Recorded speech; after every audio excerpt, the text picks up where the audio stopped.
Je vais offrir la lecture. Section 6. Un lieu de formation pour le cœur. On ne peut pas vivre séparément du cœur. Vous avez beau être le président d'un pays ou jouir de toute l'autorité du monde, vous ne pouvez vivre sans avoir un espace où votre cœur peut exprimer sa joie. Les désirs de votre cœur ne seront pas satisfaits par vos subordonnés, vos ministres ou vos fidèles. Seule votre famille est en mesure de vous combler. Quand vous rentrez chez vous, vous ressentez du bonheur avec votre épouse et avec vos enfants. Vous pouvez en être fier. Cette joie-là, on en fait l'expérience soi-même et non par procuration.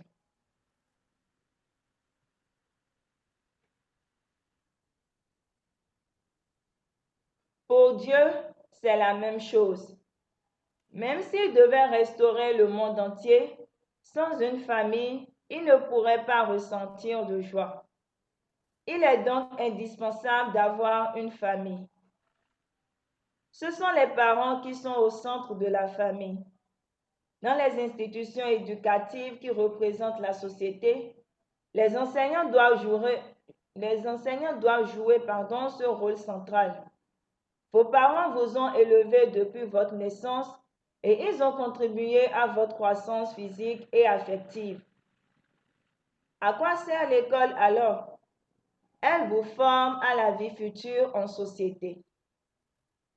Si la famille est le lieu d'apprentissage des émotions, l'école est celui où l'on se prépare et l'on se forme à la vie future en société. Mais la société n'est pas le but final. C'est à la nation que tout aboutit et celle-ci a un dirigeant. Pourquoi les citoyens d'une nation veulent-ils rencontrer leur président et être proches de lui? Quand on a tiré tous les enseignements possibles dans la famille, puis dans la société, on désire aller au niveau supérieur. Le président représente le fruit de la troisième étape, après les étapes de formation et de croissance. Une fois la graine plantée, elle entame un processus cyclique en se divisant. Puis, elle s'unit à nouveau pour produire une fleur et des fruits. De la même façon, l'école est appelée à éduquer des gens qui deviendront d'importants piliers de la société, des personnes de talent dont la nation a besoin. Quel est le but de nos études? C'est de nous former. L'école est un lieu d'apprentissage et d'expérience. Pendant la formation, vous n'êtes pas en situation réelle. C'est une étape de préparation. Soyez sûr de bien vous préparer.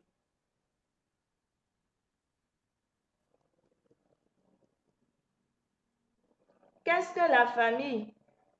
C'est un lieu où l'on forme son cœur. Vous formez votre cœur centré sur l'amour.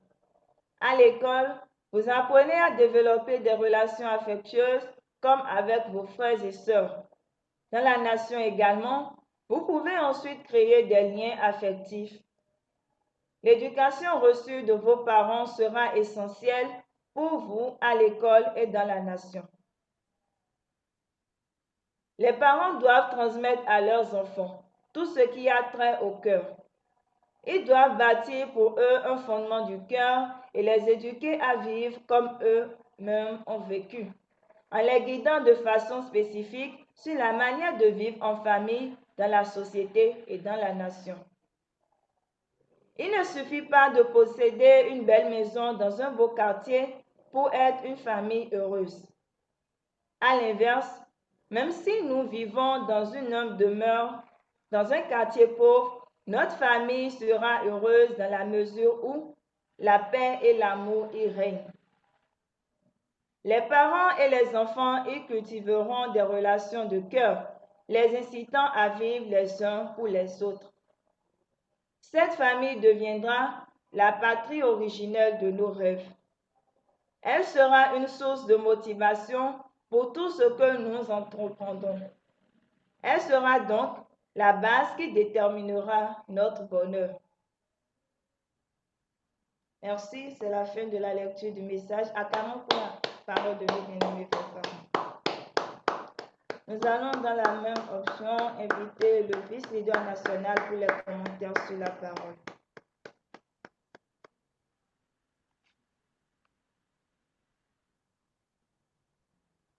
Merci, MC. Bonjour au leader national. Bonjour, conseiller. Bonjour à tous les leaders, chers familles bénies. Je suis sincèrement désolé pour la qualité de ma voix ce matin.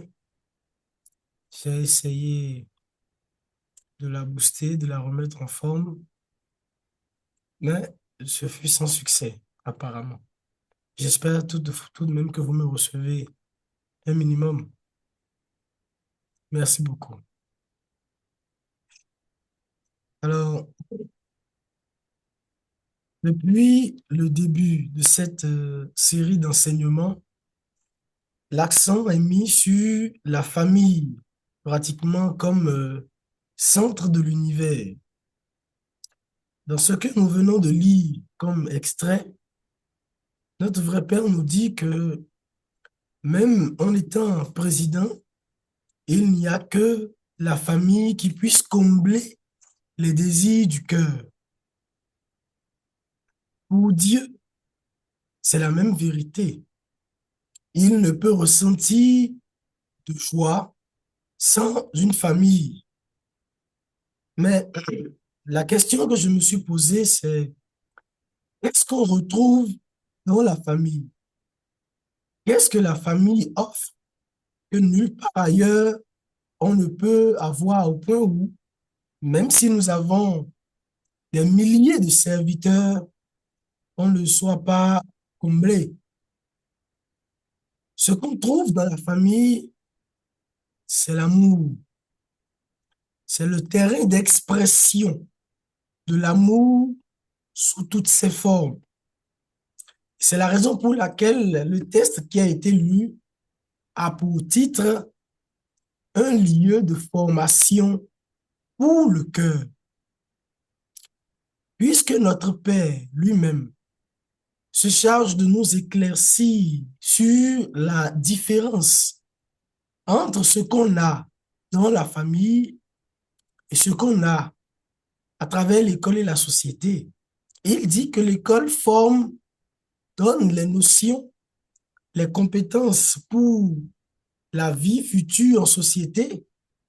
Et la famille apporte ce qu'il faut pour la croissance physique et affective, l'émotionnel.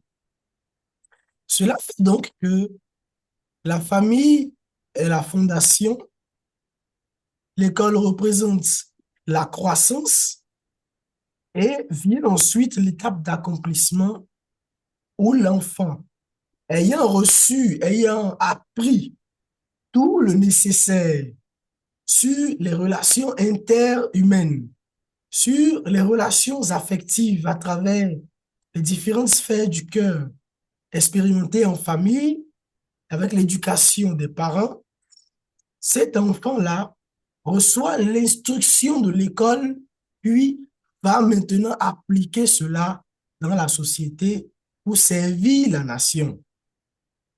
Comme vous le savez, les vrais parents ont toujours enseigné que la famille est le socle de la société, le pivot de la société. Et notre Père dit que il ne suffit pas de posséder une belle maison dans un beau quartier pour être une famille heureuse. Au contraire, on peut vivre dans une modeste maison, être une famille heureuse et devenir symbole d'amour dans notre entourage. Et d'ailleurs, c'est ce que les vrais parents nous demandent tous les jours. Et dans ce sens-là, lorsque je prends les familles bénies, ce n'est d'ailleurs pas en ayant beaucoup d'argent que les familles bénies montrent qu'elles sont familles bénies. Bien au contraire, dans notre cas, généralement, les familles bénies sont souvent des familles modestes. Mais par l'attitude, le comportement, comment le couple est collé, comment mari et femme sont unis, comment les enfants sont polis, brillants, respectueux. À un moment donné, les voisins n'entendent jamais le couple se disputer. C'est tout cela qui fait qu'ils finissent par se demander, mais ceux-là, ils sont différents comment? Sur quelle base? Comment ils font? Et les plus courageux, voilà, vous abordent pour savoir et demandent comment est-ce que vous éduquez ces enfants? Comment vous faites pour qu'ils soient si différents? Vous fréquentez quelle église? N'est-ce pas vrai que les gens posent ce genre de questions? Alors, c'est exactement ce dont parlent les vrais parents. On n'a pas besoin de matériel pour en arriver là, pour incarner cela, pour montrer cet idéal-là. Et donc, la famille où les vrais parents disent que la famille où les parents et les enfants cultivent des relations de cœur vivant les uns pour les autres en faisant régner l'amour et la paix, cette famille-là deviendra la patrie originelle de nos rêves, deviendra l'idéal et incarnera ce à quoi tout le monde aspire. Donc, tout dépend donc de l'aspect du cœur. Et cette famille sera une source de motivation et la base qui déterminera le bonheur au quotidien. Et grâce à nos vrais parents, aux enseignements des vrais parents, nous avons donc les outils pour devenir de telles familles au quotidien. Mais, chère famille bénie centrale, bien que nous sachions déjà cela, parce que je veux croire que nous sommes déjà suffisamment instruits sur cet aspect-là, bien que nous sachions déjà cela, la recherche, la recherche du pain quotidien fait que les parents ne passent généralement pas assez de temps avec les enfants. Et au milieu, enfin, au mieux, on se voit quelques heures le week-end, si on a la chance, et on délaisse un peu cette responsabilité. Mais si la famille est le lieu de formation pour le cœur des enfants et on ne s'en occupe pas, quelque part, c'est l'avenir qui est hypothéqué. Parce qu'on se retrouve avec des situations où, lorsque l'enfant aura 20 ans, on commence à lui dire, il faut essayer d'aller à la bénédiction. On va entreprendre les démarches, mais l'enfant dit non, ça ne m'intéresse pas. Je ne suis pas prêt parce que cet aspect-là, dans sa formation, n'a pas peut-être été bien couverte. Et on ne se rend pas compte que cette lacune a été créée il y a bien des années aussi. Ce n'est pas toujours à cause de l'argent. C'est parce que, du point de vue du cœur, un certain nombre de choses n'a pas été compris par les enfants. Alors, mon appel aujourd'hui, pour ne pas continuer à torturer vos oreilles avec ma voix, c'est que nous devons revenir à cela. Nous devons recommencer.